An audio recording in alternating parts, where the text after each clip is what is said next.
যেই দিন আমারে ওই তোমার বান্দিটা কইছিল তোমারে ডরাইতাম, ও আল্লাহ সেই দিন আমি তোমার একমাত্র ডরায়া জীবনে কোনোদিনই আমি কোনোদিন ভয় পাই নাই। শুধু তোমার ডরাইয়া আমি মেয়েটার প্রতি দীর্ঘদিনের সম্পর্ক আমি ব্যবহার করতে যাইয়া কাপড় চোপড় কইলা ফালানোর পরেও মেয়েটা যখন বলছে তোমার ডরাইতাম, আল্লাহর কসম একমাত্র তোমার ডরাই আমি পায়জামাটা মেয়েটারে পরাইয়া দিছি, একমাত্র তোমার ডরাইয়া গায়ের জামাটা পরাইয়া দিছি, একমাত্র তোমার ডরাইয়া উড়নাটা দিয়া মাথাটা ডাইকা দিছি। শুধুমাত্র ডাইকা দেই নাই, মেয়েটার আমি নিজে নিয়ে বাড়িতে পৌঁছাই দিয়েছি। আল্লাহ এই ভয়টা যদি তোমার আমি সত্যিকার অন্তর দিয়া কইরা থাকি, এই ভয়টা যদি তোমার আমার হৃদয় দিয়ে কইরা থাকি, ও গিলাতুলির বাবা পাহাড় পরিমাণ গুনাহ করছো, অসুবিধা নাই। যদি বুঝা ফেলান যে গুনাহ করাটা ঠিক হয় নাই, যদি বুঝা ফেলান যে আমি সুদ খাওয়াটা ঠিক করি নাই, যদি বুঝা ফেলান আমি ঘুষ খাওয়াটা ঠিক করি নাই, যদি বুঝা ফেলান মা বাবার কষ্ট দেওয়া ঠিক করি নাই, যদি বুঝা ফেলান মানুষকে হক মাইরাকে আমি ভুল করেছি বুঝতে পারি না, ও আল্লাহ পাহাড় পরিমাণ গুনাহ লইয়া তোমার কাছে ফরিয়াদ করি। দেখবেন আল্লাহর হাবিব বলছে হারানো টাকা ফেরত পাইলে বান্দা যেমন খুশি হয়, বান্দা যখন গুনাহ কইরা আল্লাহর কাছে তওবা করে আমার আল্লাহ তার চাইতে বেশি খুশি হইয়া গুনাহ মাফ কইরা দেয়। এই ছেলেটা ডাক দিয়ে কি আল্লাহ, ও আল্লাহ গো, ওই দিন আমি তোমার ডরাইয়া আমি কাম ছাইরা দিয়া প্রেম দেশে ঢুকে গেছিলাম। আমার নবী বলে উম্মত যেই দিন হাসুরের ময়দান কায়েম হবে, যেই দিন মানুষ নাফসি নাফসি বলে কাঁদবে গো, যেই দিন মায়ের সামনে সন্তান চলে যাবে, সন্তানের সামনে মা চলে যাবে, কেউ কাউকে পরিচয় দিবে না, নিজের গামে নিজের আশা তারা কাটিবে। মানুষ আগুনের শিকল পরাইয়া দেওয়া হবে, আগুনের স্যান্ডেল পরাইয়া দেওয়া হবে, কেউ কাউকে চিনবে না, সবার মুখের মধ্যে একটা স্লোগান থাকবে ইয়া নাফসি ইয়া নাফসি। ওই ময়দানটা কঠিন একটা ময়দান। আল্লাহর হাবিব বলে উম্মত ওই ময়দানে কেউ কাপড় পরে উঠবে না, সবাই থাকবে উলঙ্গ। আল্লাহু আকবার না কেন? আয়েশা সিদ্দিকা রাদিয়াল্লাহু তাআলা আনহা বলেন ইয়া রাসূলুল্লাহ নবী গো, উলঙ্গ অবস্থায় যদি ময়দানের মধ্যে উঠে একজন তো আরেকজনের দেখে ফেলাবে, কেমন লজ্জাস্কর হয়ে যাবে না? আমার নবী বলে আয়েশা রে না না, কবর থেকে মানুষ সোজা হয়ে উঠবে না, কাঠটারে বাঁকা করে আসমানের দিকে উড়াইয়া দেওয়া হবে। সুরমার কাঠি যত বড় ঠিক এত বড় উপরে সূর্যটা থাকবে, মানুষের মগজগুলা খুলে যাবে, বাতের মার যেমন করে টকবক করে পড়ে ঠিক এমন ভাবে মাথার মগজগুলা টকবক টকবক করে পড়বে। আমার নবী আপনার নবী বলেন সেই দিন আল্লাহর ছায়া বিনে কোনো ছায়া থাকবে না। আমার সাহাবীর সম্মানটা কত পারবে জানোনি? আমার নবী বলে উম্মত হাসরের ময়দানে আল্লাহর ছায়া বিনে কোনো ছায়া থাকবে না। সেই দিন আমার আল্লাহ সবাইকে, আল্লাহ বলছেন, আবার আল্লাহ নবী বলেন না না, ওই দিন আমার আল্লাহ সবাইকে আরশে আজিমের নিচে ছায়া দিবে না। আমার নবী আপনার নবী বলেন পাঁচটা জিনিস হারাইবার আগে গুরুত্ব দেওয়া লাগবে। অসুস্থ হওয়ার আগে সুস্থতাকে গুরুত্ব দেওয়া লাগবে, দরিদ্র হওয়ার আগে সচ্ছলতাকে তোমাকে সচ্ছলতাকে গুরুত্ব দেওয়া লাগবে। বন্ধু আমার, মৃত্যু আসার আগে জীবনটারে গুরুত্ব দেওয়া লাগবে, ব্যস্ততা আসার আগে অবসরটাকে গুরুত্ব দেওয়া লাগবে। এই জন্য আমার যুবক ভাইয়েরা হাসরের ময়দানে 7 প্রকারের মানুষকে আমার আল্লাহ আরশে আজিমের নিচে ছায়া দিবে। আরে আপনি আপনার বাপের টাকা দিয়া নেশা করবেন, বাবা খাইবেন, ইয়াবা খাইবেন, ফেন্সি খাইবেন, গাঞ্জা খাইবেন, ডেন্ডি খাইবেন, আমার বাপের কি? ও আমার বাপের একটা কিছু আছে। তুমি গাঞ্জার কারণে আমার ভাই নষ্ট হচ্ছে, তুমি গাঞ্জার কারণে আমার সমাজ নষ্ট হচ্ছে, তুমি গাঞ্জার কারণে তোমার মা চোখের পানি ফেলায় কান্না করে, তুমি গাঞ্জাটা হওয়ার কারণে তোমার বাপ চোখের পানি ফেলায় কান্না করে, তুমি গাঞ্জাটা হওয়ার কারণে তোমার স্ত্রী হাহাকার করছে, তুমি গাঞ্জাটা হওয়ার কারণে সন্তান মুখ দেখাইতে পারে না, তোমার সন্তান, তোমার মা, তোমার বাপ, তোমার সমাজকে রক্ষা করতে গিয়ে আমি তোমাকে বাস দিব, বাস দিব, বাস দিব। এই কথা চিন্তা কইরা মদের বোতলটারে ডিল কইরা ফলাইয়া আল্লাহু আকবার বলেন না কেন? হায়রে আমার নবী বলে উম্মত যারা আল্লাহরে ডরাইয়া গুনার কাজ চাইরা দেয় আমার আল্লাহ তাকে আরশে আজিমের নিচে ছায়া দিয়ে দিবি। Birampur HD media, the Islamic YouTube channel. আল্লাহ পাক যখন খুশি হয় তিনটা কাজ করে। একটা হলো মানুষের বাড়িতে মেহমান পাঠায়, আর একটা হলো মানুষের সংসারে কন্যা সন্তান দান করে, আর আরেকটা খুশি হইলে আমার আল্লাহ আসমান থেকে মুসলধারের বৃষ্টি নাজিল করে। এই জন্য আলহামদুলিল্লাহ আলা কুল্লি হাল, সর্বাবস্থায় প্রশংসা হবে একজনের। জবান খুলে বলেন তিনি কে? আজকে দেখলাম অনেক মানুষ ধান কাটতেছে, হঠাৎ করে ঠাডা পড়ছে, দুইটা লোক সাথে সাথে মারা গেছে। বলেন হায়াতের মালিক কে? ধান কাটতে গেছে, সে নিজেও জানে না যে এখানে আমার মৃত্যু হবে। দেখলাম এই প্রথম দেখলাম ঠাডা পড়ার পরে শরীরে কি হয়, পড়ার পরে অনেক ধোঁয়া ওঠে, ধোঁয়া। আজকে দেখছি, এজন্য খুব বড় আলাপ করেন না। ডাক্তার যদি এই মুহূর্তে কয় যে আপনার ক্যান্সার হয়েছে, 30 দিন বাঁচবেন, ঘরে যাওয়ার পরে বাপ যদি আপনার গালি দেয়, আপনি কি তর্ক করবেন? মা যদি আপনার ধমক দেয়, আপনি তর্ক করবেন? কিরে ওই আমার গনার দিন শেষ হয়ে যেতেছে, অথচ 30 দিনের আগে খবর পাইলে সব বইলা যায়। ইবাদতে বন্দেগীতে নিজেকে মশগুল করে ফেলে। আপনি 30 দিন গনার দরকার নাই, যে কোনো মুহূর্তে আপনার মৃত্যু আসতে পারে। পারে কি পারে না? এই জন্য রাসূল বলছেন তোমরা সব সময় মৃত্যুর জন্য প্রস্তুত থেকো। হায়াতের মালিক কে? সাহাবায়ে কেরাম আমার নবীরে বহুত মহব্বত করতেন। নবীকে যদি বুঝতে চান, সাহাবায়ে কেরামের প্রেম দিয়ে বুঝতে হবে। আমরা ১,৫০০ বছর পরে আসছি মানে আমরা সম্মান কম না। আল্লাহর হাবিব বলেন পৃথিবীতে এমন কিছু লোক আসবে, ও সাহাবীরা তোমরা তো আমার দেখে দেখে আমাকে ডাকতেছ, আমার পিছনে নামাজ পড়তেছ, আমার সাথে জিহাদ করতেছ। আমার কিছু প্রেমিক হবে যারা কিয়ামত পর্যন্ত দুনিয়াতে আসবে, কিন্তু আমি শরীয়তে থাকবো না। কিন্তু ওই প্রেমিক গুলো আমার নাম শুননাই পাগল হয়ে যাবে। এই যে ঝড় তুফানের মধ্যে আয়া পড়ছেন না আপনারা, মাহফিল কমিটিকে গাড়ি ভাড়া দিছে?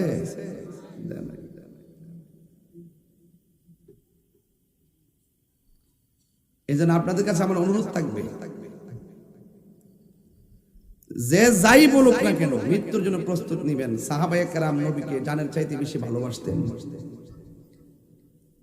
আপনার মন চাইতেছে মদিনা যাবেন, মক্কায় যাবেন, কার মনে না চাই নবীর রওজা জিয়ারত করতে? কিন্তু টাকা নাই, পয়সা নাই, বিমান ভাড়া দিবেন কেমনে? সারা জীবন শুধু স্বপ্নই দিকে যাবেন, মাল ছাড়া তো কাম হইতো না। আপনার অবস্থাটা কি হবে? রাসূল বলেন আনতা মা মান আহবাবতা, তুমি যারে ভালোবাসবা তার সাথেই তোমার হাসর হবে।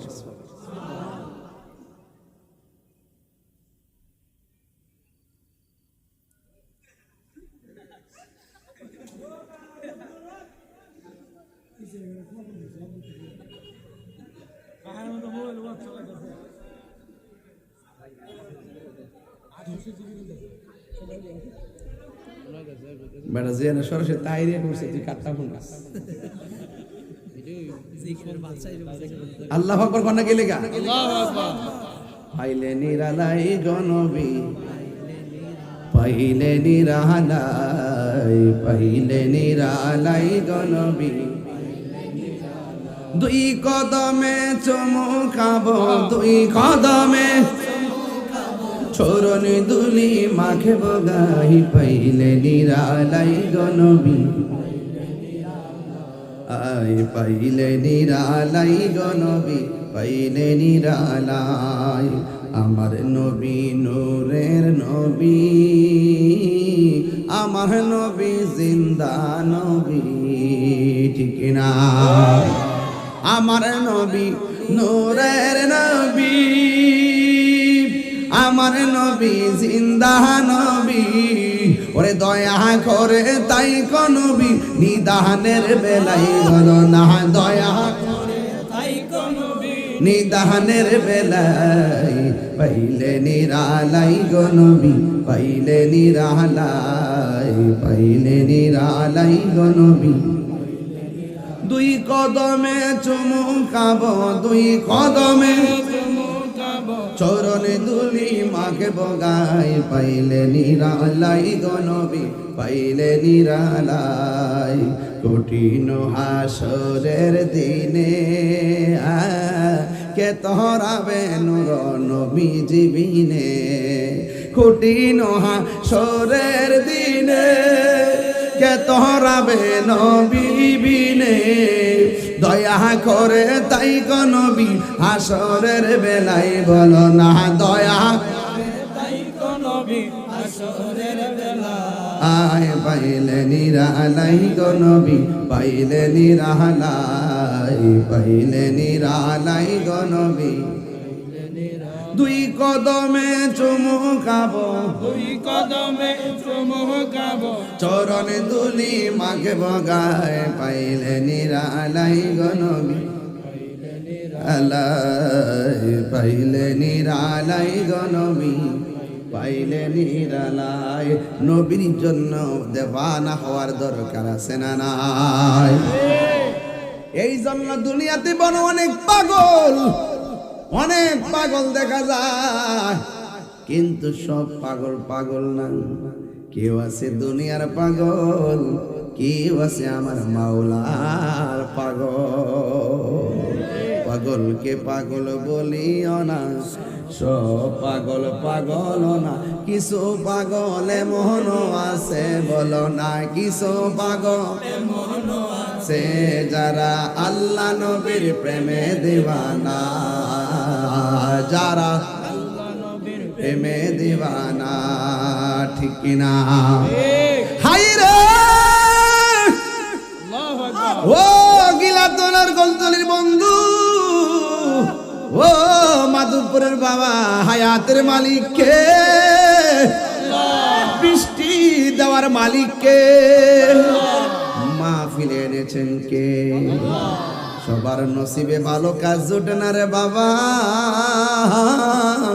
কিছু কিছু মানুষ আছে বাড়ির পাশে ঘুমায় রয়েছে আবার কিছু কিছু মানুষ আছে 2.5 কিলোমিটার দূর থেকে মাহফিলে চলে এসেছে কথা বলেন ঠিক না এই জন্য ভালো কাজ নসিবে জুটে না সাহাবায়ে কেরাম সব সময় নবীর কাছে শুধুমাত্র খায়ের কামনা করতো নবী গো ও নবী গো থুতু মুবারকটা হাতের মধ্যে দেন ও নবী উযু কইরা কুলির পানি বাহিরে ফালায়েন না কুলির সাথে কাশ মুবারকটা ফালান আমার নবী কাশ মুবারকটা যখন ফেলে দিতেন ওই কাশ মুবারক গুলো সাহাবায়ে কেরাম নিজের চেহারার মধ্যে মালিশ করতেন আর সাহাবীরা যখন রাস্তা দিয়া বের হতো মানুষ বলতো কি রে তোমার চেহারাই দি মেশকে আম্বরের গ্রান লাগতেছে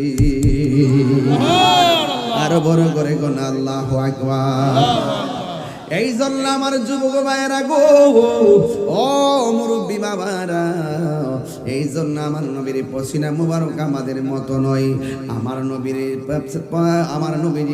থুতু মুবারক আমাদের মতো নয় আমার নবীজির স্যার মুবারক আমাদের মতো নয় নবীর পায়খানা মুবারক পাক নবীর পসনা মুবারক পাক নবীর থুতু মুবারক পাক জবানটা খুলে কি আল্লাহু আকবার বলা যাবে না তাই তো আমার নবীর একটা সাহাবী আমার নবীর ডাক দিয়া কই নবী গো আর কত গোপনে গোপনে আল্লাহর জিকির করতাম অর্ডার দেন এবার রাজপথে নামবো রাজপথে নামবেন রাজপথে সোজা আঙ্গুলে গিয়ে ওঠে না খানকাত বহুত বয়ে রয়েছেন ফির সামরা লইয়া আর খানকায় বসে থাকার সময় নাই খানকার মধ্যে বইয়া বইয়া তসবি জপার নামও ইসলাম, আবার তলোয়ার লইয়া বাতিলের বিরুদ্ধে ময়দানে যুদ্ধ করার নামও ইসলাম। তাহলে ইসলাম কখনো নরম কখনো গরম। আঙ্গদেশের কিছু বিশ্বাস আছে, দেখবেন ডায়াবেটিস যদি 2200 হয় তো খাবার পর তো রসমালাই খাওয়া সুন্নত, দোপ খাই সুন্নত সুন্নত। আর যদি তারে কোন যে মাধবপুর একটা মিছিল হইবে, প্রতিবাদ মিছিল ফিলিস্তিনের পক্ষে ইসরায়েলের বিরুদ্ধে, তখন হিসাব করবো আরে যায় না মেয়েরা, কই ফিলিস্তিন আর কই মাধবপুর, বাদ দেন মিয়া।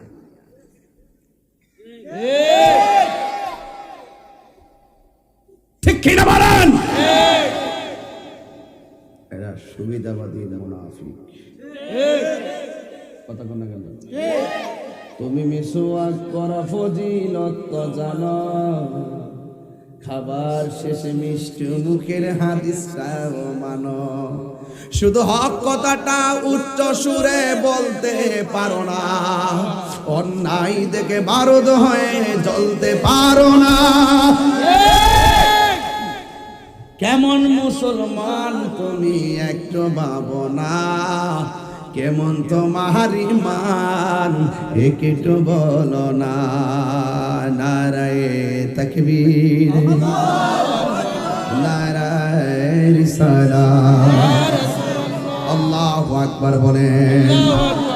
আমার যুবক ভাইরা, আমার নবীর সাহাবী ডাক দিয়ে নবী গো, নবী গো, আর কত গোপনে গোপনে আল্লাহর জিকির করব, এবার অর্ডার দেন, রাজপথে নেমে যাই। আমার নবী ডাক দিয়া কয় সাহাবী রে, চতুর্দিক দিয়া কাফের, যদি তুমি প্রকাশ্যে দিনের দাওয়াত দাও তাহলে কাফেররা তোমাকে পাথর দিয়ে মেরে ফেলবে, পাথর দিয়ে তোমার আঘাত করবে।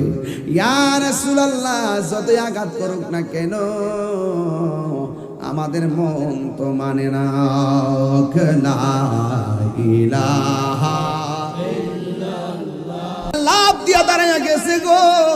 ওই সাহাবীটা অন্য কেউ নয়, ওই সাহাবীর নাম হলো হযরতে আবু বকর, যার ব্যাপারে আমার নবী বলো পৃথিবীর মানুষ, পৃথিবীর সবার আমল যদি এক পাল্লায় রাখো, আমার আবু বকরের এক রাইতের সমান হবে না। ওই আবু বকর ডাক দিয়া কয় নবী গো, নবী গো, আমি জীবন দিব। এই কথাটা বলার সাথে সাথে কাফেররা এমন ভাবে পাথর মারা শুরু করলো, এমন ভাবে পাথর মারা শুরু করলো, এমন ভাবে পাথর মারা শুরু করলো। ঠিক ওই মুহূর্তে রে বাবা, ঠিক ওই মুহূর্তে আবু বকরের মাথা ফেটে মাটির মধ্যে পড়ে গেছে। সাহাবায়ে কেরাম আমার নবীর দইরা দইরা বাড়িতে নিয়ে গেছে, আর আবু বকরকে দইরা বাড়ির মধ্যে নিয়ে গেছে। নেওয়ার পরে আবু বকরের আম্মা ডাক দিয়ে পুত্রে, ও ভূত কেমন আছিস রে বাবা, কি মাইরটা না তোমারে মারল? আবু বকর বলে আম্মা, ও মা, আমি কেমন আছি আমার জিগাইও না। কেন তাহিরি নবী নবী বলে, কেন এলাকার মানুষ নবীর জন্য পাগল? আমার নবী, আপনার নবীকে সাহাবীরা জীবন দিয়ে ভালোবাসতো। ওই সাহাবী ডাক দিয়ে আবু বকর বলেন, ও আম্মা, আপনি আমারে বলছেন আমি কেমন আছি? ও আম্মা, আমার ভালো মন্দ খবর জানার দরকার নাই, আগে বলেন না আমার রহমাতুল লিল আলামিন কেমন আছি? এবার মা ডাক দেখে ফুতুরে, নবীজি ভালো আছে, তুমি একটু শান্ত হও, টেনশন কম করো। এবার খাবারের জন্য রেডি করছে খাইতো। আবু বকর সিদ্দিক রাদিয়াল্লাহু তাআলা আনহু বলেন, ও মা, মা গো, আমাকে খাওয়ার জন্য তুমি রেডি করছো, কিন্তু আমি কেমনে খাই গো? যতক্ষণ পর্যন্ত আমার নবীর চেহারা মোবারক দেখবো না, ততক্ষণ আমার মুখে কোনো খাবার দিতে পারবো না। এটার নামই হলো নবীর প্রতি সাহাবায়ে কেরামের প্রেম। কথা বলেন ঠিক কিনা? হাই রে, কি দিয়ে ওয়াজ বুঝাবো? কোন ভাষায় ওয়াজ করলে ওয়াজটা বুঝবেন? পাথরের আঘাত খাওয়ার পর কই নবী কেমন আছে?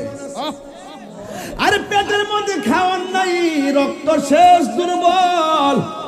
এরপরে কয় মা, যতক্ষণ আমি নবীর নূরানি চেহারা মোবারক দেখব না গো আম্মা, ততক্ষণ আমার মুখে খাবার দিব না।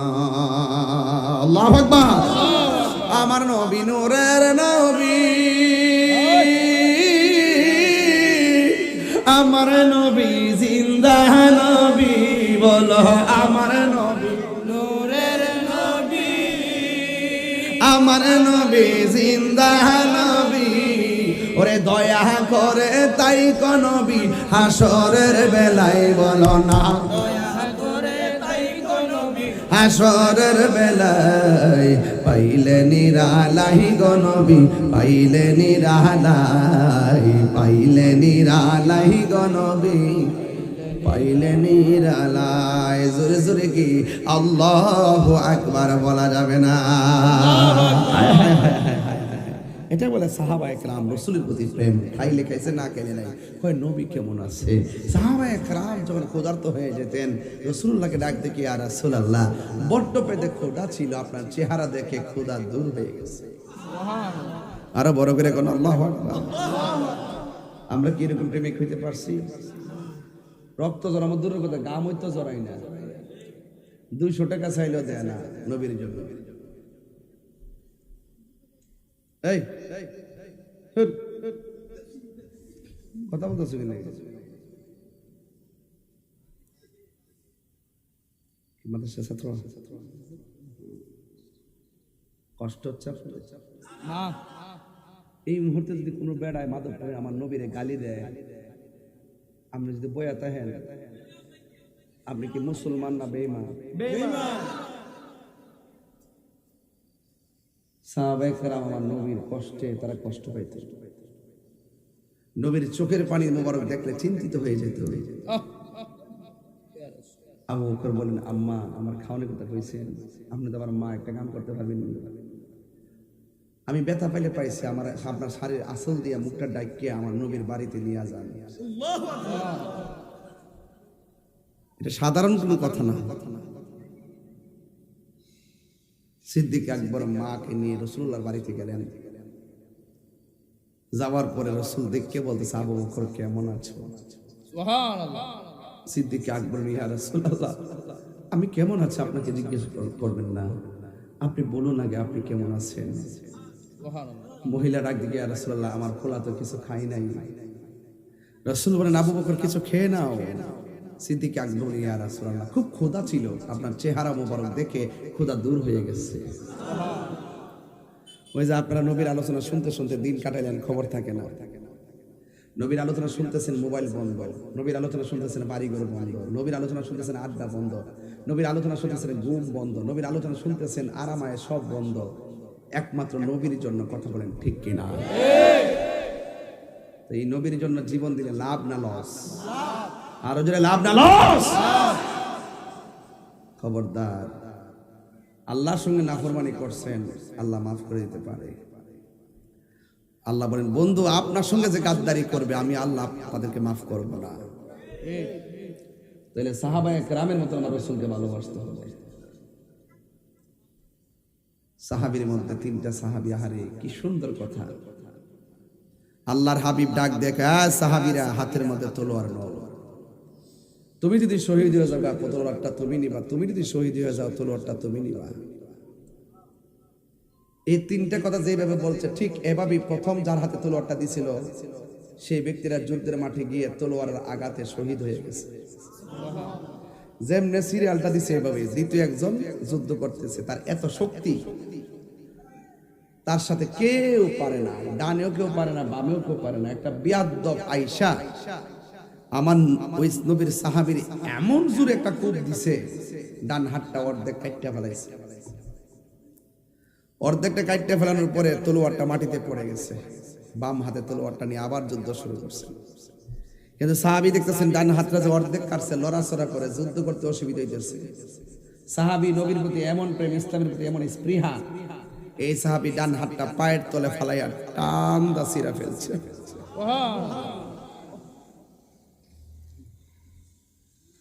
বাম হাতের মধ্যে তলোয়ারটা নিচে নিয়ে যুদ্ধ শুরু করছে। একটা বিয়াদ্দব এমন জোরে একটা কূপ দিছে, বাম হাতটা কাটটা জমিনে পড়ে গেছে। এখন সাহাবী দেখতেছে তলোয়ারটা পড়ে রয়েছে, লাস্ট পর্যন্ত দুই হাত নাই, দাঁত দিয়ে কামড় দিয়ে তলোয়ার নিয়ে দাঁড়াই গেছে। সুবহানাল্লাহ কন্যা কি লেগে, আমি প্রথমেই কইছি নবীর জন্য দিনের জন্য রক্ত দেব, দূরের কথা গাম হইতো জড়াই না। আমরা এমন জাতের মুসলমান নিত্য কথা কন ঠিক কিনা? এমনি তো মাশাআল্লাহ মুসলমানের ঘরের মুসলমান, আর কিতা লাগে?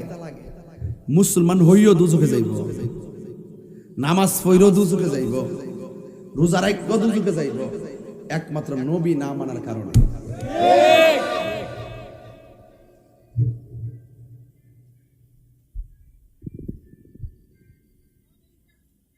আমরা দেশে কিছু জিন্দাউলি বাড়িছে হয়, কি বলি পর্দার ওয়াজ করে, আবার বেফর্দা মহিলা লয়ে বই ইফতার করে। ভারতের বিরুদ্ধে কথা কয়ে সিরিয়াল, আবার ভারতের বড় বড় নেতাদের সাথে গোপনে আবার বৈঠক করে। এটাকে বলা হয় ওরে বাটপার। কি বলে? এমনি দেখবেন আন্দোলন করতেছে, ভারত উড়াই দেব, দিল্লি দখল করে, ঢাকা না দিল্লি না ঢাকা, ঢাকা ঢাকা কইতাছে ইচ্ছা মতে। আবার যাই দেখেন ভারতে মাল ফাড়াইতেছে, ভারত থেকে আনতেছে, গোপনে মুদির লোকে মিটিং করতেছে, আবার এ করতেছে, মানে জাতে মাতাল তালে ঠিক। কিরে আমেরিকা না ঢাকা এটা কইতারো না, পাকিস্তান না ঢাকা এটা কইতারো না, দিল্লি না ঢাকা এটা কইতাছ? আমরা পরিষ্কার, এটা আমি কে তুমি কে, সুন্নি সুন্নি সুন্নি। এই দেশটা সবার, কথা কোন ঠিক কিনা? আমার প্রশ্ন হলো, পাকিস্তান বুঝি না, আমেরিকা বুঝি না, ভারত বুঝি না, প্রত্যেক কান্ট্রির সাথে আমার দেশের উন্নয়নের জন্য ভালো সম্পর্ক থাকবে, কিন্তু কোন রাষ্ট্র আমার দেশ নিয়ে মাতবুরি করবে সেটা আমরা সহ্য করব না। আর তুমি যেমনে গো ওই সেভেন সিস্টার উড়াই লইবা, দিল্লি দখল করে লইবা, খাইতে না ফৈনি মারা দিয়া গেছে, এরা যদি আক্রমণ করে 3 মিনিটে বাংলাদেশ উড়ে যাবে। লাঠি দিয়ে আইছে বড় বড় ফার্ম ফুম আলাপ সালাপ করতে না, ভাবছো তুমি আলাপ সালাপ করতে, একটা ধ্বংস আর যুদ্ধের দিকে ঠেলে দিচ্ছে দেশটাকে, কথা কোন ঠিক কিনা? এখন জাতি এগুলো কিন্তু বুঝতেছে, কথা কোন না কেন? নাক মারে নাইস মারে, সাবধান কইয়া দিলাম, আমার দেশ বাংলাদেশ, কথা কোন ঠিক কিনা? কোন আমার দেশ এক্সপোর্ট ইম্পোর্টে প্রত্যেক রাষ্ট্রের সাথে সুসম্পর্ক থাকবে, বন্ধুসুলভ সম্পর্ক থাকবে, কিন্তু দাদাগিরি না। আমার দেশের উপর যে আধিপত্য বিস্তার করবে, সেই আধিপত্যবাদ বিরোধী আমরা সকলে ঐক্যবদ্ধ হয়ে দাঁড়িয়ে যাব, কথা বলেন ঠিক না? তো আপনি উড়াই লেবেন, সিরা লাইবেন, ধরে লেবেন। আজকে আমার পোলাডারে মাইরা নিছে, আজকে আমার পোলাডারে মিথ্যা অপবাদ দিয়া ফিডাইয়া মাইরা নিছে, পিটাইয়া মাইরা নিয়ে থানাত নিছে, থানার মধ্যে নিয়ে অবহেলা করে তারা পানি খাইতে দিছে পুলিশের সামনে গাড়িতে। যারা মারছে তারা বলতেছে পানিও খাওয়ান যাইতো না। এই ভিডিও ফুটেজ টাচ খাইছে আমার কাছে, একটু পানি চেয়েছে, পানিটা মানে দেয় নাই, আবার হেলাইবে বলতেছে। এখন আজকে আমার সুন্নিরা লাশ লয়ে গেছে থানায়, পুবাইল থানাতে, যাওয়ার পরে গাজীপুর, যাওয়ার পরে মামলাটা রাখে নাই। হত্যাকারীর পক্ষে 5-700 লোক আইসা পড়ছে, না মামলা নন যাইতো না। দেশ না স্বাধীন হইছে, যার কাছে যা তার কাছে কথা দেশ কয়। এই বৈষম্য ঠিকই রয়ে গেছে, কথা কোন ঠিক না বেঠে? আমরা সুরাত উদ্যানে প্রোগ্রাম করতে পারি না, আরেকটা গোষ্ঠী প্রোগ্রাম করে, আবার আমাদেরকে দেয় না, আবার 3 তারিখে আরেকটা গোষ্ঠীকে দিতেছে। এই বৈষম্য রয়ে গেছে।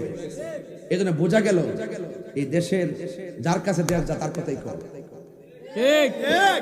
সুফিয়ানা বক্তব্য আমরা সামনে দিয়েন না, ওকে আল্লাহর ওলি হয়ে গেছেন গা, এই তামরা সামনে দিয়েন না। সবই দেখতেছি, কুট কাছারি, অফিস আদালত সব খাইতেছে সাধু বেছে কিছু ভদ্র মানুষগুলা। আর আমাদের বাজার টাজার লুটপাট করতেছে আবার কিছু লোকরা। হয়তো হাতটা বদল হয়েছে, এর দূরে কর্ম কিন্তু ঠিকই চলতেছে। এখন কি দরকার ছিল? এখন দরকার ছিল সব মিল্লা বৈশা 49 রাজনীতি দল এক টেবিলে বৈশা সবার থেকে পরামর্শ নিয়া সুন্দর করে মিলেমিশে একটা রাষ্ট্র উপহার দেওয়া দরকার ছিল। কথা ঠিক না বেঠিক? আপনি আমার ভাই মেরে ফেলবেন, আমার ভাইয়ের মামলা নিবেন না, আপনি এক মাঠে একজনকে প্রোগ্রাম করতে দিবেন, আবার আমাদেরকে দূরে ঠেলে রাখবেন। এটা বৈষম্য।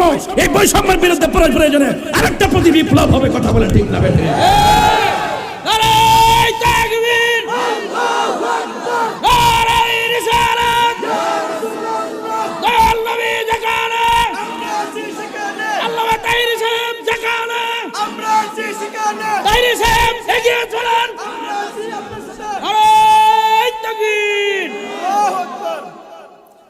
আমারে খুঁজতেছে অনেক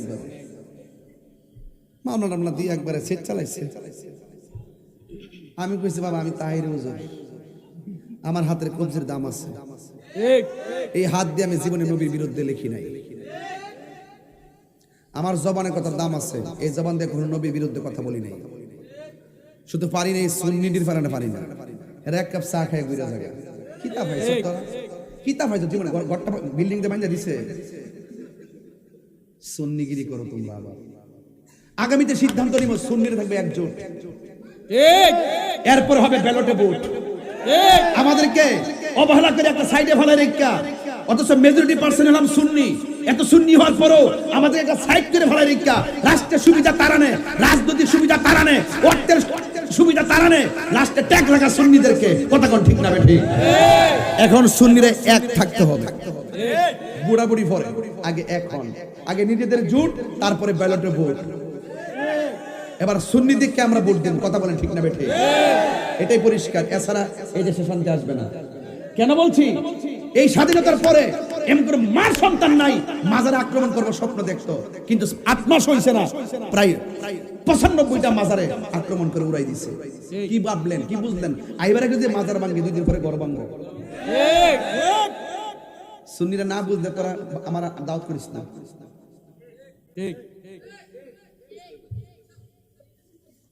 এরা যখন সময়টা আসে কোনো না কোনো ভাবে জায়গা, লাস্টে আমরা বলির পাটা হই।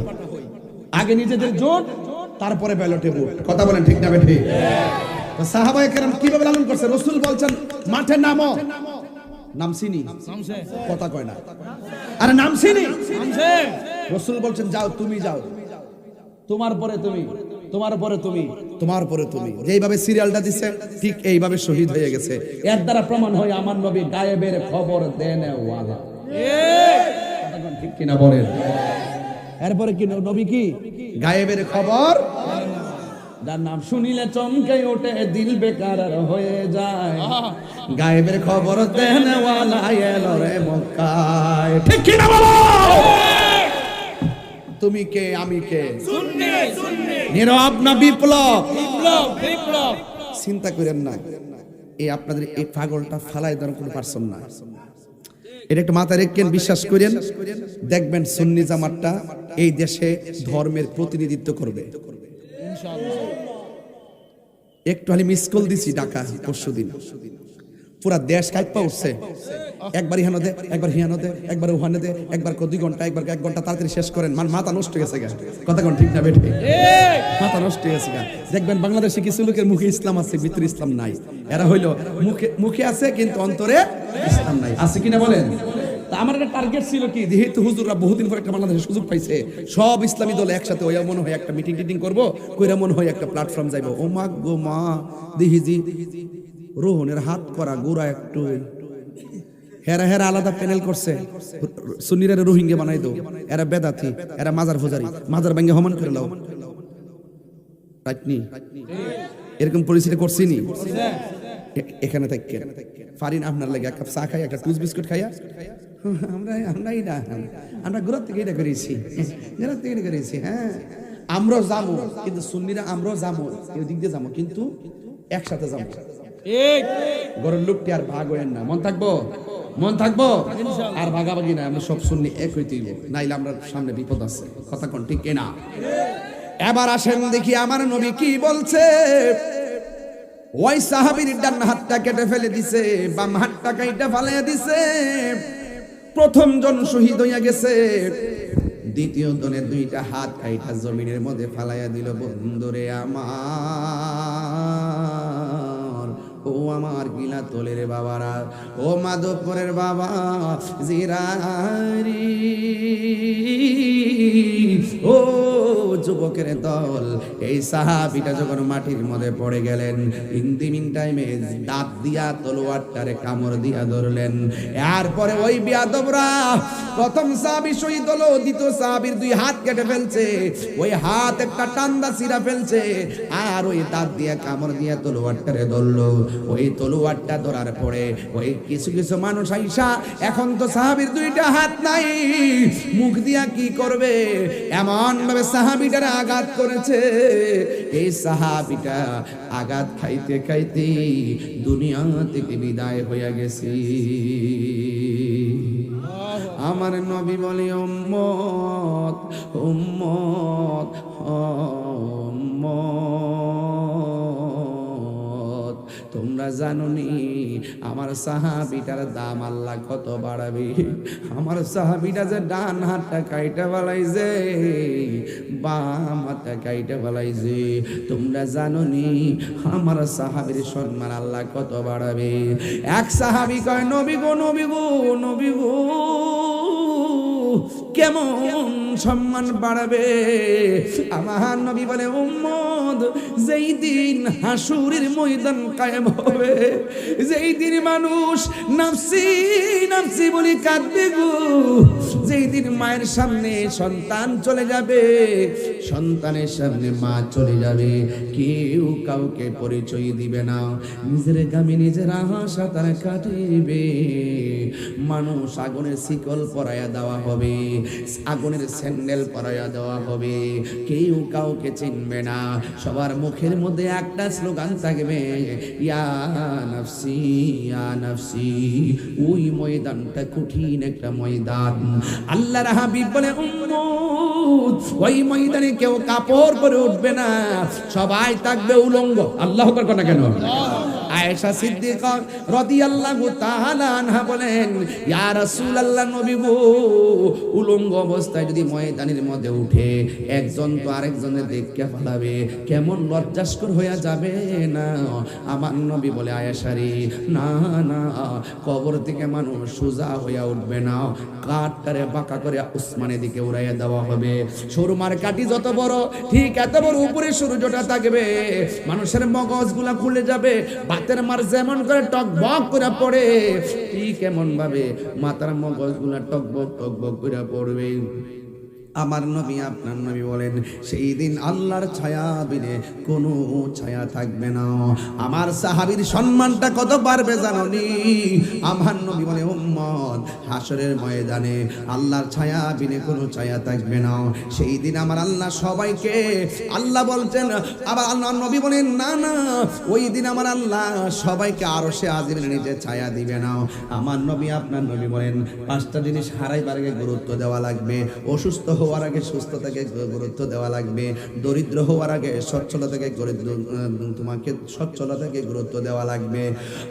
বন্ধু আমার, মৃত্যু আসার আগে জীবনটারে গুরুত্ব দেওয়া লাগবে, ব্যস্ততা আসার আগে অবসরটাকে গুরুত্ব দেওয়া লাগবে।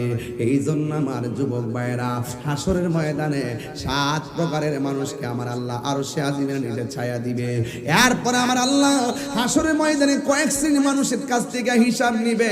আল্লাহ বলবে, ও বান্দা, আমি যে তোর টাকা দিলাম, টাকাটা কোন পথে ব্যয় করছস? আমি যে তোরে যৌবন দিলাম, সেটা কোন পথে ব্যয় করছস? সব হিসাব আমার আল্লাহ হাসরের ময়দানে নিয়ে যাবে। ও বন্ধু রে, বন্ধু রে, হ্যাঁ বন্ধু, ওই আল্লাহর ছায়া বিনে কোনো ছায়া থাকবে না। 7 প্রকারের মানুষকে আমার আল্লাহ আরশের নিচে ছায়া দিবেন। 1 নম্বর হলো যারা ন্যায় বিচারক, ঘুষখোর সরদার আছে, ঘুষখোর মাওলানা আছে, টাকা খাইয়া ফতোয়া ঘুরাইলা, ঘুষ খাইয়া দেন দরবার ঘুরাইলা, আছে না নাই? আরে চোখ টিপদা দরবার করেলা, দরবারে বই বাড়া গিয়ে রাই করেলা, ফোনে রায় হয়ে যায়। 100 দ্বারা শুধু আমি একটা দমক দিব, তুমি এটা কইবা, আমি একটা দমক দিব, তুমি হিনা কইবা। হ্যাঁ, যখন কোনো দরবার দেখবেন যে হ্যাঁ আপনার পক্ষে বেশি কথা কইতাছে, মন করেন আপনি লাস্টে 5টা দিব। এটা কিন্তু সিস্টেম, এটা হলো টাকা খাওয়ার সিস্টেম। এর থেকে টাকা খা, এর থেকে টাকা খা। একজনকে মামলা কর, আরেকজনকে মামলা করিস না। এইভাবে টাকা কিছু খাওয়া চলতেছে সমাজ, এগুলো চলে, মোটামুটি খারাপ না।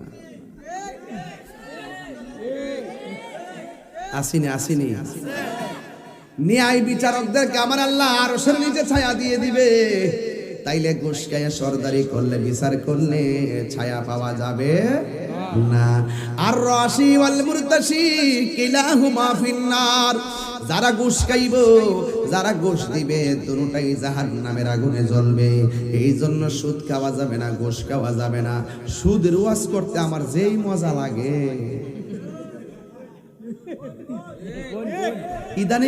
ইদানিং তো একটু বেশি মজা লাগে আমার কাছে। কিছু কিছু মৌলবীরা সুদের ওয়াজ ছাইরা দিছে,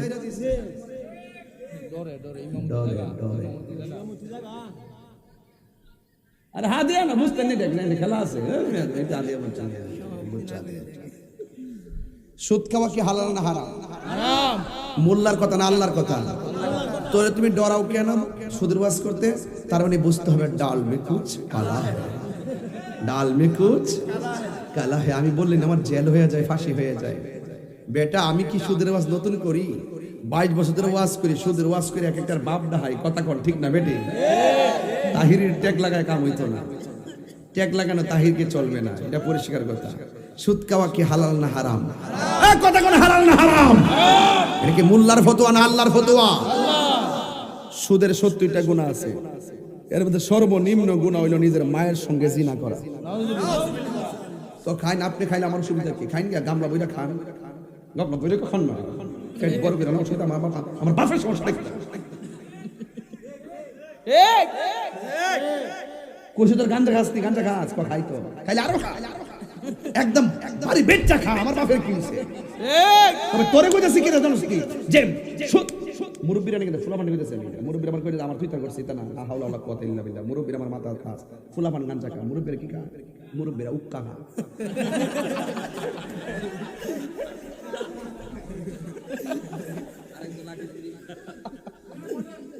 কি বাবা খুশি হয়ে ডিভোর্স করতে আইও বিদেশ থাকো, ঠিক আছে, থ্যাংক ইউ ভেরি মাচ। এই যে সুদের ওয়াজ করছি, এই যে বাস দিছি, যে আমার হাদিয়া পড়ছে। কথা কোন ঠিক না বেটি? আরো জোরে কোন ঠিক কি না? সুদ খাওয়া হালাল না হারাম? সুদ খাওয়া কি রহমত না গজব? নেশা করে কি রহমত না গজব? আরে আপনি আপনার বাপের টাকা দিয়া নেশা করবেন, বাবা খাইবেন, ইয়াবা খাইবেন, ফেন্সি খাইবেন, গাঞ্জা খাইবেন, ডেন্ডি খাইবেন। আমার বাপের কি? ও আমার বাপের একটা কিছু আছে। তুমি গাঞ্জার কারণে আমার ভাই নষ্ট হচ্ছে, তুমি গাঞ্জার কারণে আমার সমাজ নষ্ট হচ্ছে, তুমি গাঞ্জার কারণে তোমার মা চোখের পানি ফেলায় কান্না করে, তুমি গাঞ্জাটা হওয়ার কারণে তোমার বাপ চোখের পানি ফেলায় কান্না করে, তুমি গাঞ্জাটা হওয়ার কারণে তোমার স্ত্রী হাহাকার করছে, তুমি গাঞ্জাটা হওয়ার কারণে সন্তান মুখ দেখাইতে পারে না। তোমার সন্তান, তোমার মা, তোমার বাপ, তোমার সমাজকে রক্ষা করতে গিয়ে আমি তোমাকে বাস দিব।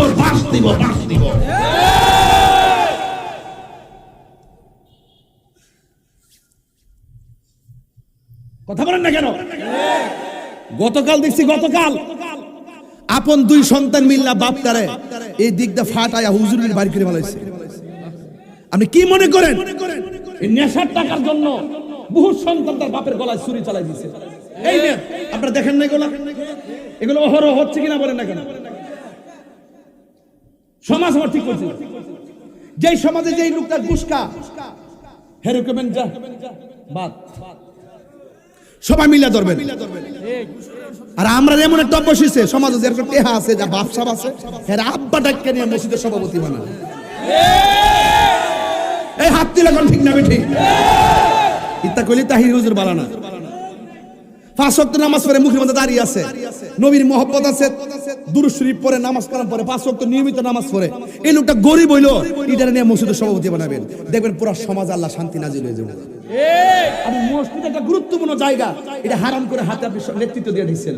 এটা কি বাজার? এটা মসজিদ, এখানে নেতাগিরি চলবে না। এই মসজিদে সবচাইতে বড় নেতা হলো ইমাম সাহেব। কথা কোন ঠিক না? ফার্স্ট ইয়ার বেতন দেনা 10 টাকা জারি মারে।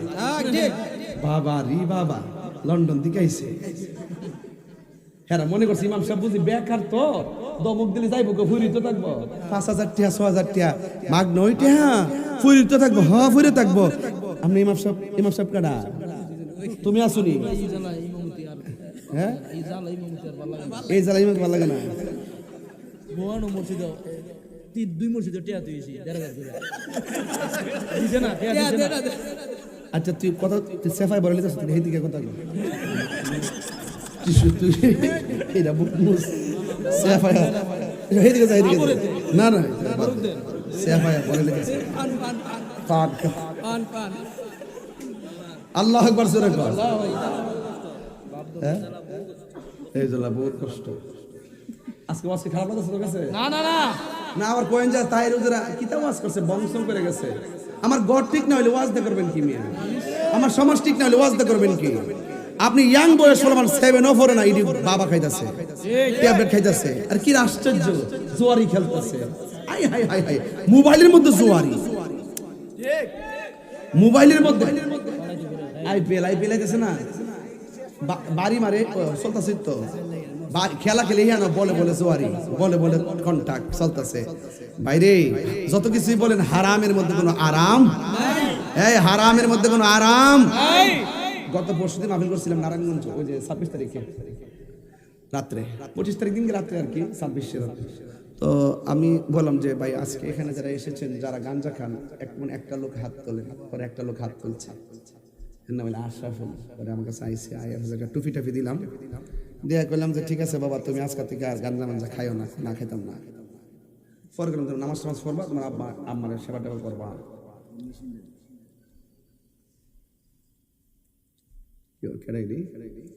সমস্যা নাকি না না না আমার ডর করে আমার তো কিসের ডর আমার ডর করে তাইরি ডরা না শুট করে যদি আমার সামনে কত সাহস পাক হয় আমার সামনে আইতো আমি হারাম কেমন গলায় ছুরি লাগাই দিলাম আমি হারামরে হারামই করি যে হারাম খাইবো আমি হারাম খুর কমু কথা কোন ঠিক না এটা মোল্লার ফতোয়া না এটা আল্লাহর ফতোয়া কথা কোন ঠিক কিনা চলবে না বন্ধ হবে জোরে কর ঘুষ কি চলবে না বন্ধ হবে তা আমি বলছি হাসরের মাঠে 7 প্রকারের মানুষকে আল্লাহ আরশের নিচে ছায়া দিবে এর মধ্যে এক শ্রেণী হলো যারা ন্যায় বিচার করে তো সমাজের মানুষ যদি আপনি কষ্ট হইতেছে কষ্ট হইতেছে নি আপনি যেমনি মন খারাপ করে সেরেছেন না একটা হাসি হুসি দিয়েন কেউ কই জানো এই বেটা এসব নালা মুত্রা আজকাল লড়ালড়ি নাই আজকাল সময় বাইন যাইছি ইনশাল্লাহ ঠান্ডাটাও পড়ছে আর বৃষ্টি আইলে আমার কাছে ভালো লাগে পেয়ে পানি ওয়াজ করতে আর বেশি ভালো লাগে আমার হাওয়া জোরে কোন গিল লাগিয়া যাক ভাইরা আমার সময় কিন্তু 1 ঘন্টা গেছে আলহামদুলিল্লাহ আর 10 মিনিট সময় দিলে কি আপনার কষ্ট হইব আজকে কিন্তু 5 ঘন্টার ওয়াজ 1 ঘন্টা করে নিতেছি যা আছে সব বাংলা আমারে বক্তা হিসেবে আপনারা মানেননি জি বক্তা হিসেবে যদি মানছেন আমি কি কোরআন সুন্নাহর বাইরে কথা বলতে পারবো বললে কি কেউ আমার বক্তা কইব এই সমাজের মানুষ যদি আপনাকে একজন বিচারক হিসেবে মানে বুঝবেন যে আপনার কপালটা খুলে গেছে আপনি ন্যায় বিচার করবেন আমি যেমন বক্তা এসে মানার পরে আমি কোরআন সুন্নাহর বাইরে কথা বলতে পারবো না বললে আমার অবস্থানকে শেষ হয়ে যাবে আল্লাহর কাছে জবাব দিতে হবে মানুষ আমাকে মন্দ বলবে মানুষ আমাকে গ্রহণ করবে না ঠিক আপনাকে যদি সমাজ যদি বিচারক হিসেবে মেনে ফেলে দেখবেন বিচার কিন্তু সবাই করতে পারে না সমাজের মাস্টার্স পাস আসে দেখবেন বিচারের বউ বুঝে না তবে ইদানিং আমার সমাজে কিছু পোলাপাইন না সর্দার মারছে ফুলাফাইন না সর্দার ওই ক্ষেত্রে গরু আছে না ক্ষেত্রে ধান খেলিছে আর কি বিচার গেছে ফুলাফাইনের কাছে ফুলাফাইন না সর্দার ঠিক আছে কালকে আয়ো আর নতুন সর্দার না বুঝেন না পরে সুন্দর করে নিয়ে বসাইছে তো মুরব্বী সর্দার 2-1 জন রাখছে আর কি অন ফুল এমনি ফেস দিয়া পাউডার ফেস দিয়া বিচারটা যে কথা আছে বড় লোকের পক্ষে আর কি মিয়া তোমার গরুটা মিয়া দান্ডি খাইলেছে 10 মণ দান নিলেন এর বিচার লক্ষণটা হইলেন 10 মণ দান বলি হইলেন এর বিচারটা লক্ষণ হচ্ছেন নি আচ্ছা আর মুরব্বী বেটা জিডা কইও দানটা তো খাইলেছে গরু বাইন্দারা এখন বালা, মানুষের দান খাওয়াটা তো ক্ষতি। তবে তোমার এখানে যেভাবে দান খাইছে কিছু দান তুমি ফাইলা হইলে, তবে গরুটা যে মারছো কামটা হইছে না।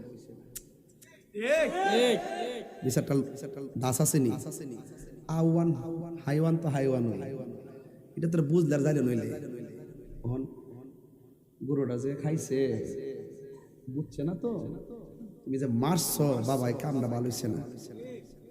এই তবে তোমারও কই গরু বাইন্দা রেখো, আর যে কোনো বিষয় পশু পক্ষীরে মারতে গেলে চিন্তা করে মাইরো, এটা বদ্ধ আইব। এই কথা বলার পরে ও যে দান খেয়েছে হের মায়া লেগে গেছে, হ্যাঁ ঠিক আছে, যাক খাইলে খাইছে, আমার নসিবে নাই, ঠিক আছে নি। আর হ্যাঁ আয়া বাইন্দা রাখতে পারো না, 10 মণ দান নিলে কেন?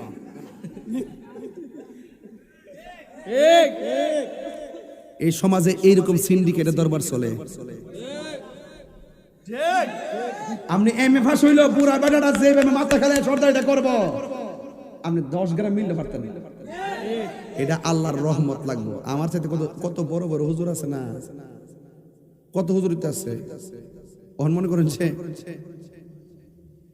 আমি যে এখন যে কথা কইতেছি, এক একটা ফুলের এক একটা গ্রাম, ফুল সবই, জবাও ফুল, বেলিও ফুল, গোলাপও ফুল, গন্ধ কিন্তু ভিন্ন।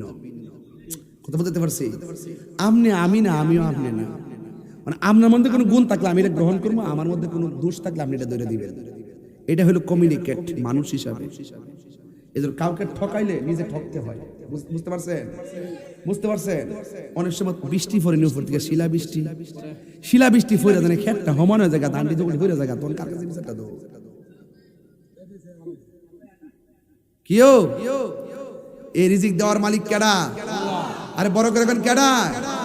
এই জন্য হারাম খাওয়া যাবে। তাহলে হাসর মাঠে সর্বপ্রথম যাদের মাথায় আল্লাহ আরশের ছায়া দিবে তিনি হলো বিচারক। এবার কি বিচারক? ন্যায় বিচারক। কি বিচারক?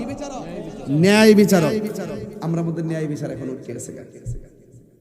অন্যায় করার পরও থানায় যাওয়ার পরে মামলা নেয় না। ওই যে আজকে দেখছেন না 500 জন জমছে, মামলা নিচ্ছে না, লাশ লয়ে আই মরছে। জোর যার মূল্য তার। তবে এক মাগে শীত যায়, এক মাগে মান হাফারা হুফির। আপনি কাউরে মারেন অন্যায় ভাবে, একদিন আপনি এইভাবে মার খাইবেন। আপনি লিখে রাখেন কাগজে, জুলুম করে কখনো একশই হয় না, একদিন একদিন আপনি জুলুমের শিকার হবেন। কথা বলেন ঠিক কিনা? কামা তাদিনু তুদানে, যেমন কর্ম তেমন ফল। 2 নম্বর হইল আস-সাখী, দানশীল ব্যক্তি। আস-সাখীউ হাবিবুল্লাহ, দানশীল ব্যক্তি আল্লাহর বন্ধু। দানশীল ব্যক্তি আল্লাহর বন্ধু। 3 নম্বর হইল যেই লোকটার মনটা মসজিদে পড়ে থাকে।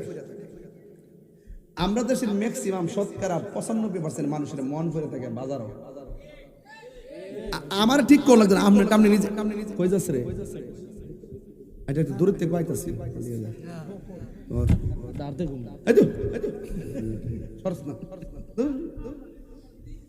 আল্লাহু আকবার। না, তার ফান খাওয়াটা বন্ধ করতেছি আর কি। অতিরিক্ত ফান খায়, আবুদ্দাফুল্লাহ ফান। আমরা থেকে 10 বছর ছোট, এরপরে ফান খায়, বয়স হলে খায় শ্রীফুলা।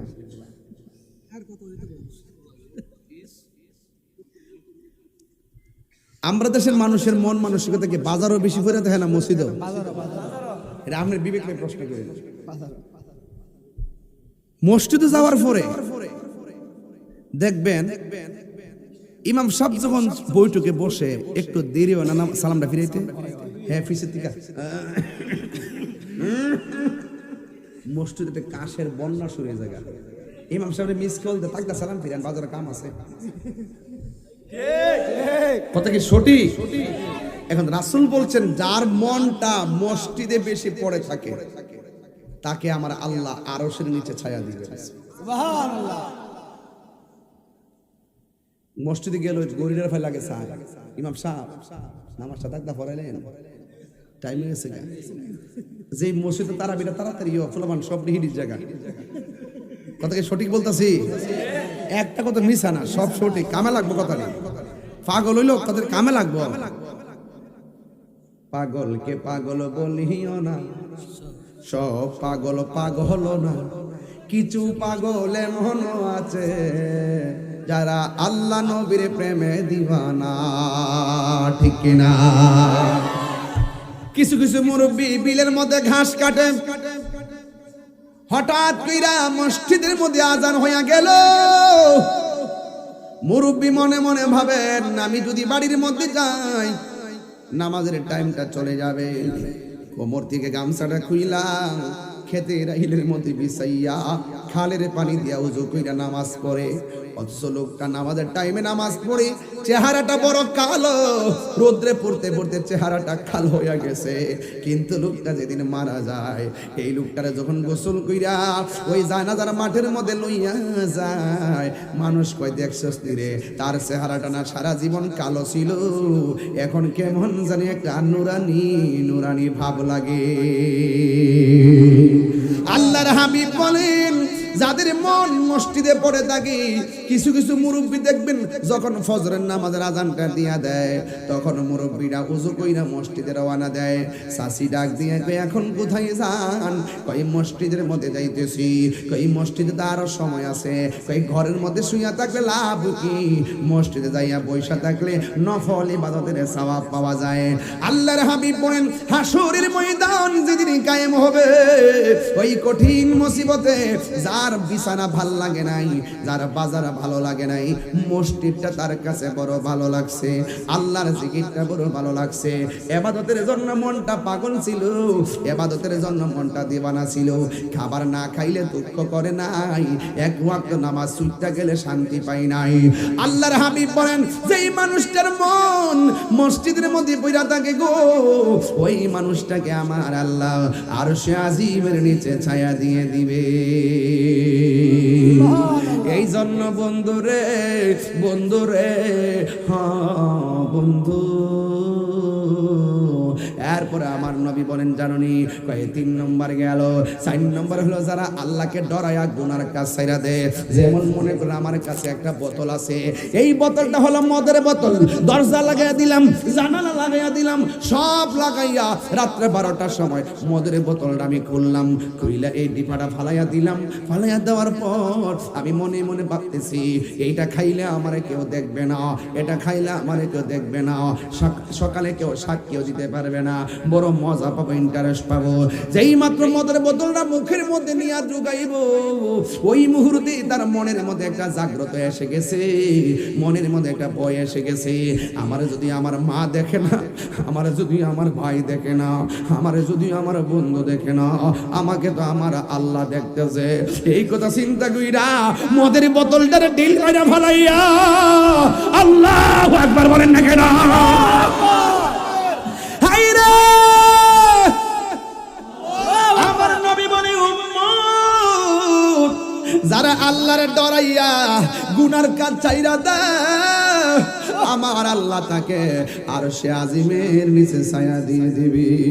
যেমন যেমন একটা হাদিস পড়লাম, 3টা বন্ধু ঘুরতে গেল, একটা গুহার ভিতরে ঢুকলো, ঢুকার পরে একটা পাথর গুহার মধ্যে আটকায়া গেছে, একটু ফাঁক করতে পারে না, চিৎকার দিলে মানুষে শুনবে না, ধাক্কায়া পাথরটা সরাইতে পারে না।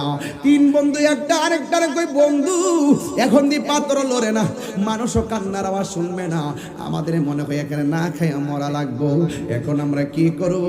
এক বন্ধু আরেক বন্ধুরে কয়, জীবনে যদি কোনো ভালো কাজ করে থাকি, চলস না এই ভালো কাজটা দোহাই দিয়ে আল্লাহর কাছে আজকের বিপদ থেকে সাহায্য চামো, কারণ আমরা ভিতর দিকে ডাক দিলে কিয়ামত পর্যন্ত কেউ শুনবে না, আমাদেরকে কেউ খাবারও দিবে না, না খাইয়া মরা লাগবে, এখান থেকে বের হতে পারবো না, চলস না আমরা আল্লাহর কাছে বলবো, আল্লাহ আমি এই ভালো কাজটা করেছি, তুমি এটার উসিলায় তুমি আমার পাথরটা সরাইয়া দাও।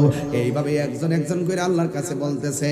একটা বন্ধু আল্লাহরে বলতেছে, আল্লাহ আমার একটা বোন ছিল, চাচাতো বোন, এলাকার সম্পর্কের বোন, আমি এই বোনটার প্রতি নজর করলাম, এই বোনটাকে আমি পছন্দ করলাম, অনেকবার চেষ্টা করেছি তার সঙ্গে সম্পর্ক করার জন্য, সে রাজি হয় নাই, আমি পারি নাই, কিন্তু একদিন আমি তাকে রাস্তার মধ্যে পাইলাম, মনে মনে ভাবলাম যেহেতু মেয়েটা রাজি হয় না, আজকে আমি তাকে ব্যবহার করে আমার শখ মেটাবো। এই কথা চিন্তা ভাবনা করে আমি তারে ধরতে গেলাম, মেয়েটা একটা দৌড় দিল, দৌড়তে দৌড়তে দৌড়তে দৌড়তে আমিও তারে দৌড়াইলাম, দৌড়ানো গুনানোর পরে মেয়েটা ক্লান্ত হইয়া পড়ে গেছে।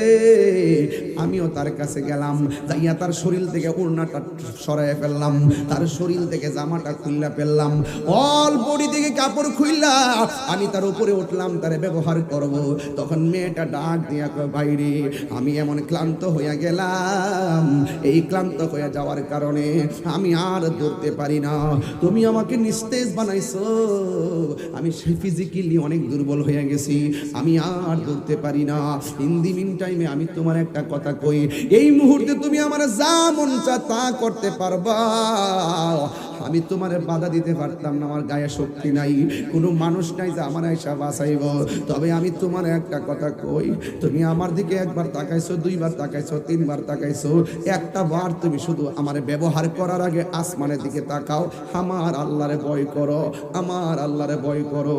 ওই ছেলেটা ডাক দিয়া গো, ও আল্লাহ, যেই দিন আমারে ওই তোমার বান্দিটা কইছিল তোমার ডরাইতাম, ও আল্লাহ, সেই দিন আমি তোমার একমাত্র ডরায়া, জীবনে কোনোদিনই আমি কোনোদিন ভয় পাই নাই, শুধু তোমার ডরাইয়া আমি মেয়েটার প্রতি দীর্ঘদিনের সম্পর্ক আমি ব্যবহার করতে যাইয়া কাপড় চোপড় কইলা ফালানোর পরেও মেয়েটা যখন বলছে তোমার ডরাইতাম, আল্লাহর কসম একমাত্র তোমার ডরাই আমি পায়জামাটা মেয়েটারে পরাইয়া দিছি, একমাত্র তোমার ডরাইয়া গায়ের জামাটা পরাইয়া দিছি, একমাত্র তোমার ডরাইয়া উড়নাটা দিয়া মাথাটা ডাইকা দিছি, শুধুমাত্র ডাইকা দেই নাই, মেয়েটার আমি নিজে নিয়ে বাড়িতে পৌঁছাই দিয়েছি। আল্লাহ, এই ভয়টা যদি তোমার আমি সত্যিকার অন্তর দিয়া কইরা থাকি, এই ভয়টা যদি তোমার আমার হৃদয় দিয়া কইরা থাকি, ও গিলাতুলির বাবা, পাহাড় পরিমাণ গুনাহ করছো, অসুবিধা নাই, যদি বুঝা ফেলান যে গুনাহ করাটা ঠিক হয় নাই, যদি বুঝা ফেলান যে আমি সুদ খাওয়াটা ঠিক করি নাই, যদি বুঝা ফেলান আমি ঘুষ খাওয়াটা ঠিক করি নাই, যদি বুঝা ফেলান মা বাবার কষ্ট দেওয়া ঠিক করি নাই, যদি বুঝা ফেলান মানুষকে হক মাইরাকে আমি ভুল করেছি বুঝতে পারি না, ও আল্লাহ, পাহাড় পরিমাণ গুনাহ লইয়া তোমার কাছে ফরিয়াদ করি। দেখবেন আল্লাহর হাবিব বলছে, হারানো টাকা ফেরত পাইলে বান্দা যেমন খুশি হয়, বান্দা যখন গুনাহ কইরা আল্লাহর কাছে তওবা করে, আমার আল্লাহ তার চাইতে বেশি খুশি হইয়া গুনাহ মাফ কইরা দেয়। এই ছেলেটা ডাক দিয়ে কি, আল্লাহ, ও আল্লাহ গো, ওই দিন আমি তোমার ডরাইয়া আমি কাম ছাইরা দিয়া প্রেম দেশে ঢুকে গেছিলাম, আল্লাহ তুমি আমারে যদি আমি সেই দিন তোমার দিল দিয়া ভয় কইরা থাকি, আজকে আমরা যেইভাবে বিপদে ফেলাইছ, গুহার মুখের মধ্যে পাথরটা দিয়ে আমরা আটকাইয়া দিছ, আমরার কোনো সাধ্য নাই, যদি ওই দিন তোমার ডরাইয়া থাকি, মেহেরবানি করে পাথরটা সরাইয়া আমরা জীবনটারে তুমি রক্ষা করো। এই কথাটা বলতে দেরি রে আমার বাবা,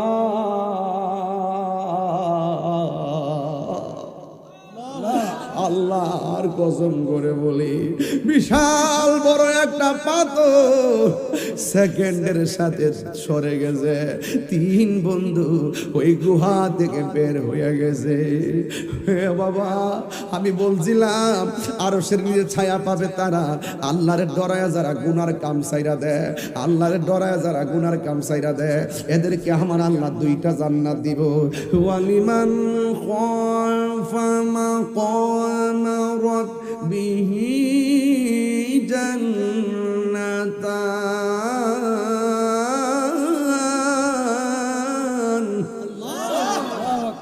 আল্লাহ রাব্বুল আলামিন বলেন, যারা আমি আল্লাহকে ডরায়া গো গুনার কাজ ছাইরা দেয়, আমি আল্লাহ তাদেরকে একটা জান্নাত দিব না, আমি আল্লাহ তাদেরকে দুইটা জান্নাত দিব।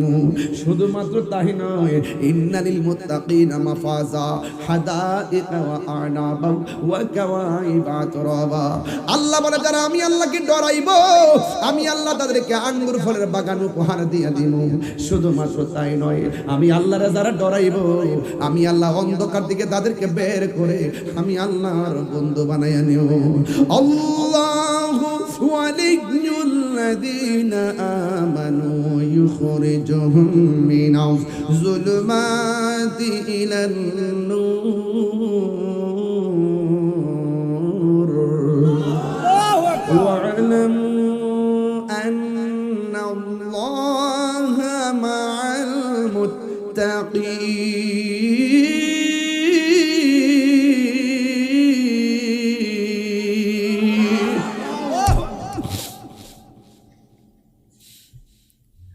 ذلك الكتاب لا ريب فيه هدى للمتقين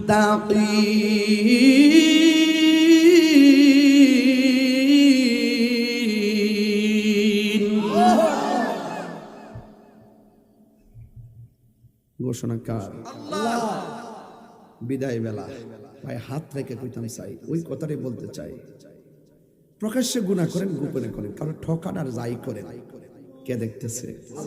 প্লিজ প্লিজ এখানে যারা বসে আছেন আপনারা, এই এখানে যারা বসে আছেন আপনারা, আপনার পাশে গিলাতুলিতে কবরে যারা শুয়ে রয়েছে তারা এক জিনিস না।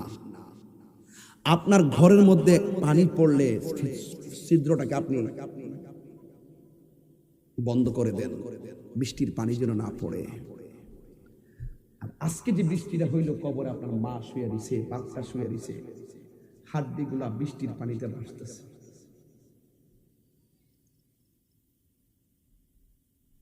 وما يستوي الأحياء ولا الأموات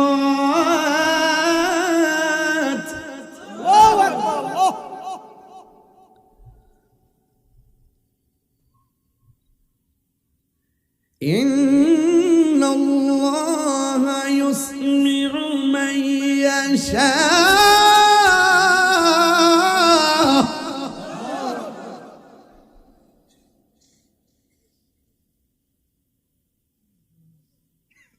কবরটার মানুষগুলা পুরো অশান্তিতে আছে, অসহায়। পিপিলিকার ছিদ্র দিয়ে পানি ঢুকতেছে, কাদার মধ্যে হাড্ডিগুলা ঢুকে রয়েছে, মাথার ছাড়াটা পড়ে রয়েছে। জীবনে কিছু করেন আর না করেন, কোথাও যান আর না যান, অন্তত পক্ষে মানুষ যদি মারা যায় তাকে দেখতে যাবেন। যেই মানুষটা আপনার সাথে খাওয়া দাওয়া করছে, আপনার সঙ্গে খেলাধুলা করছে, সেই মানুষটা নিথর দেহটা পড়ে আছে, তার উপরে একটা চাদর বিছিয়ে দেওয়া আছে। কাপড়টা উঠিয়ে একটু দেখবেন, মানুষটা ওই সময় কত নিরুপায়। যদি আরেকটু সময় থাকে, আপনি একটু মৃত্যুর খাটে শুয়ে যে গোসলটা করাবে, সেই গোসলের দৃশ্যটা দেখতে যাবেন। যেই মানুষটা আপনার সঙ্গে চললো ফিরলো, তার এত আধিপত্য, এত সুনাম, তাকে গোসল করাচ্ছে ডানে বামে ঘুরায় ঘুরায়, সে নড়তে পারে না, তাকে খিলাল করাচ্ছে, মুখ খুলতে পারে না, তার পেটের মধ্যে চাপ দিয়া পায়খানাগুলো বের করছে, নিষ্কাশন করতে পারে না। তখন বুঝবেন ওই মুহূর্তটা ওই ব্যক্তিটার জন্য কত অসহায়। আরেকটু সুযোগ থাকে, কবরস্থানে যাবেন, মাটিতে শোয়ায় দেওয়ার পর তার কাফনটা খুলে কিবলার দিকে মুখটা করে দেয়, ঠিক ওই মুহূর্তে একটু চিন্তা করবেন, যেই মানুষটাকে এখন শোয়ানো হচ্ছে, আগামীকাল এই মানুষটাকে আর এভাবে আর কখনোই দেখতে পারবো না। যেই মানুষটা এখন শুয়ে আছে, এই মানুষটার টাকাগুলো এখন কোথায় আছে, ব্যাংকে কত, গড়ে কত, বাইরে কত, জমিন কত, সন্তানরা কি করবে, ভাবার মতন তার একটু সুযোগ নাই। তাহলে কেন আপনি টাকা টাকা করলেন, কেন আপনি সন্তান সন্তান করলেন, কিছুই তো নিতে পারলেন না। একবার চেহারা দেখে নিজের হৃদয়টাকে আখিরাতের জন্য ড্রাফটস করে সেই চিত্রগুলো ইনবক্সিং করবেন, আর মনে মনে ভাববেন, আমার দাদার সময় যে আনুষ্ঠানিকতা ছিল, মৃত্যুর সময় এলান হয়েছে, মৃত্যুর পরে কাপড় কেনা হয়েছে, মৃত্যুর পর মসজিদের খাট এসেছে, মৃত্যুর পর তাকে গোসল দেওয়া হয়েছে, মৃত্যুর পর তাকে কাঁধে করে জানাজার মাঠে নেওয়া হয়েছে, মৃত্যুর পর তাকে কাঁধে করে কবরস্থানে নেওয়া হয়েছে, মৃত্যুর পরে দুইজন কবরে নেমে তাকে মাটিতে শোয়া দিয়েছে, আবার দুইজন উঠে গিয়ে বাঁশগুলো দিয়েছে, চাটিগুলো দিয়েছে, মাটিগুলো দিয়েছে। মানুষ এত ব্যস্ত, জানাজার পর অর্ধেক চলে যায়, দোয়া করার সময় কম মানুষ পাওয়া যায়। দোয়া করার পর, দাফন করার পরে যখন মানুষগুলো চলে যায়, তখন আপনি মনে মনে ভাবেন, আমার দাদাকে কোথায় শোয়া দিয়ে আসলাম। ও দাদার যে আনুষ্ঠানিকতা, আমার জন্য সে আনুষ্ঠানিকতা অপেক্ষা করছে। ইন্না লিল্লাহি ওয়া ইন্না ইলাইহি রাজিউন। আমার দাদার যে আনুষ্ঠানিকতা, আমারও সেই আনুষ্ঠানিকতা হবে। এই জন্য কে কোন দিন মারা যান কেউ বলতে পারি না। এই জন্য সবাই মৃত্যুর জন্য প্রস্তুত থাকতে হবে। ধরুন না একজন ডাক্তার বলছে আপনার ক্যান্সার হয়েছে, আপনি বাড়িতে ঢোকার পরে আপনার বাবা ক্যান্সারটা হয়েছে সে কিছুই বুঝে না। আপনি ঢোকার পরে বাবা একটা ধমক মারছে, কোথায় ছিলি এতক্ষণ, ছিলি কোথায়? রিপোর্ট তো আর বাবা জানে না। সন্তানকে সেদিন বাবার সাথে ঝগড়া করবে? সন্তান বলল বাবা একটু বাইরে গেছিলাম। ঘরে যাওয়ার পর মা বলছে ফুত এতক্ষণ কোথায় ছিল, চাইলে খায়ালো। সন্তান মনে মনে ভাবেন মা তুমি তো জানো না আমার গণনা শুরু হয়ে গেছে, মনে হচ্ছে এই খাওয়াটাই যেন মায়ের শেষ আদরের খাবার। বিকালবেলা বন্ধুর সঙ্গে দেখা করতে গেছে, কিরে দোস্ত কোথায় ছিলি? মনে হচ্ছে বন্ধু মনে এই বলছে, এত খবর নিচ্ছে মানুষ আমার, কিন্তু আমার খবর তো আমি জানি। 30 দিন গোনা শেষ হয়ে যাবে, মনে হচ্ছে মৃত্যু চলে আসছে, কিন্তু ডাক্তার হয়তো 30 দিন বলছে। আপনার অজান্তে আজকের দিনটাই আপনার শেষ দিন হতে পারে। ঠিক কথা বলেন না কেন? আমার মরণের কতদিন বাকি আমি জানিলাম না গো আল্লাহ। কতদিন বাকি আমার মরণের, কতদিন বাকি আমি জানিলাম না গো আল্লাহ। মরণের কতদিন বাকি, আর আজরাইল শিয়া যখন হস্তে দিবা দরি, আজরাইল শিয়া যখন হস্তে দিবা দরি, তখন আমার মনাবাই করবা কালু কি আমি জানি গো আল্লাহ। মরণের কতদিন বাকি আমার মরণের, কতদিন বাকি আমি জানিলাম না গো আল্লাহ।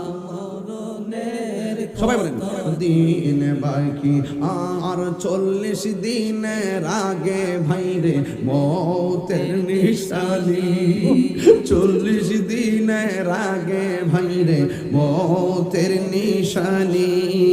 জমদুতে কা ইরানি বচকে দিয়া আমি জানিলাম না গো আল্লাহ।